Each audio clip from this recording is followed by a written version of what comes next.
Okay, this is an introduction to the macro and keybind mod for Minecraft. This is going to cover the more basic usage for people who may not have used the mod before.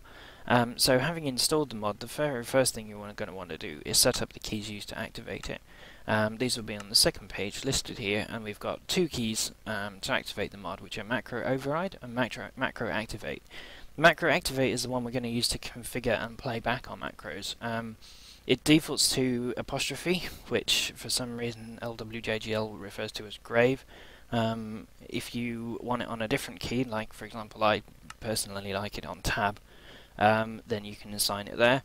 We need to reassign list players now because it's conflicting. But you can set that to any key that you like, and you'll see how that works when we actually go into the game. So the first thing you notice when we actually get in the server is that there's nothing really on the screen to tell us that it's running. That's because it stays out the way until you need it. Now to activate the actual binding screen, you hold down whatever your sneak key is, so you can see we're sneaking, and you press the key that we just assigned to macro activate, which in this case was tab, and you get this binding screen which shows all the macros which you currently have bound. The red keys we'll come to in a minute basically are those which are already reserved, so you can see we've got the wizard cluster, the number keys, and then F keys which are used by Minecraft. And you can still bind these keys, and I'll show you how to use the macro activate function in a minute. For the time being, we're just going to pick a key at random. Let's try G, for example, and as you just see, the prompt says press the macro key to edit, or click a key above. So you can actually just press the key you want. I can just press the G key, and this has put us into the edit macro mode. Now, in the most simple way, you literally just type in what you want it to send as a chat command. So if we type in hello, my typing sucks, and then click save, and we can now see that G is highlighted, and if we hover over it, it says that the macro bound to that key is hello. So if I go back in game, press G, and I say hello. I'm in admin apparently. Anyway, so go back into the binding screen with your key combo, and if we want to edit this macro, if we're in single player commands or one of the other mods that allows you to bind, we'd have to rebind this key, but we can just click on it and then we can edit it. And the other thing is, if you want to bind multiple commands to one key, you can put in a pipe character and then just put in another string and press save. And now when we press G, it says two things. So that's really not that useful unless you have, I suppose you could use it to warn your friends. You could bind a key to watch out, there's a creeper behind you or something like that. But it's far more useful to use slash commands, which are used for a lot of server-side mods, and get pretty tedious to type in over and over again. So one of the things that we have running is economy, so if we do /money, you can see that the balance is $30. So if we wanted to bind that to a key, hit the key combo, and let's use U for example, and we can do /money, press save, and now when we press U, we can see that the balance is $30. And actually I don't actually want that on U, because U is a stupid letter to have that on. It would make more sense to have it on M, surely big M for money. So I could bring up my bind and then type that in, or I could just click move and drag from U to M, come out of move mode, and now you can see that the money command is on M, and when I press M, it activates raise minimap apparently. Now this is one of the things we'll come to in a second, is what happens when you have a conflict with another mod that hooks a key, and that's where the macro override functionality comes in. So we'll rebind that one again to get around the conflict with raise minimap, so we'll move it to, I don't know, K, and now we press K, and it still says balance $30. So that's the most basic usage.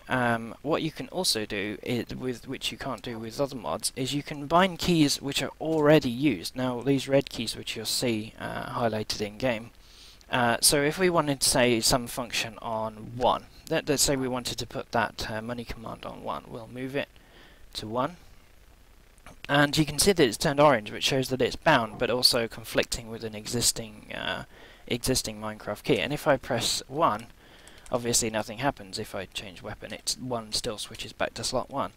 Now this is what the macro override function is for. If you hold down Control, which we had as macro override, you'll see it's giving us a green prompt at the bottom of the screen which says press a macro key, and what it basically is telling us is that if we press a macro key now, it's going to override what the key is normally bound to. So if I press 1, now it's told me my balance, and you'll notice it doesn't do if I switch to a different slot, press 1 and it switched back. If I hold down Control and press 1, it's telling me my balance but hasn't switched my weapon slot. So obviously this means that you've actually gain access through one simple modifier to the whole of the keyboard. You can also just press Tab alone, and this puts you into playback mode. Notice that the mouse becomes unbound, and I can press 1 then as well. So you can press Tab and 1, or Grave by default, and then you can use that to play back as well. What's even better is if you've got macros which use the scripting functions, pressing Tab will allow you to stop any long-running macros that you've got, so auto announcers, that kind of thing that I'll cover how to do in another tutorial, or auto attack. And that basically gives you a lot of power. The other thing that you can do is actually bind in your macros. You can include parameters which will allow you to dynamically configure bits of your macro. So if we do /list homes, I think it's list homes, yeah, it says I've got 2 homes set. So if I wanted to go to home Darkville, I can type this in rather laboriously, and here I am at my home. Now obviously you'll generally have a list of homes or warp points or whatever that you want to warp to. So rather than having to type those in, if we go back into our configuration panel, and we'll edit this H one. You can see what I can do here is put in, and it's telling us on the screen, use $H to prompt for a home.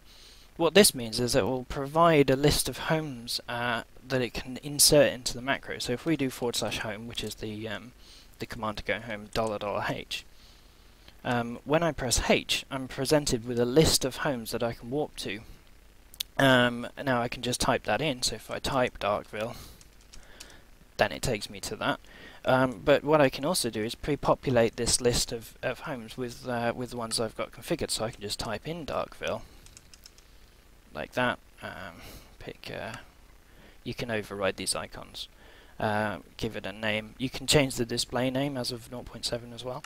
And now if I just click on Darkville, it takes me back to that set home point.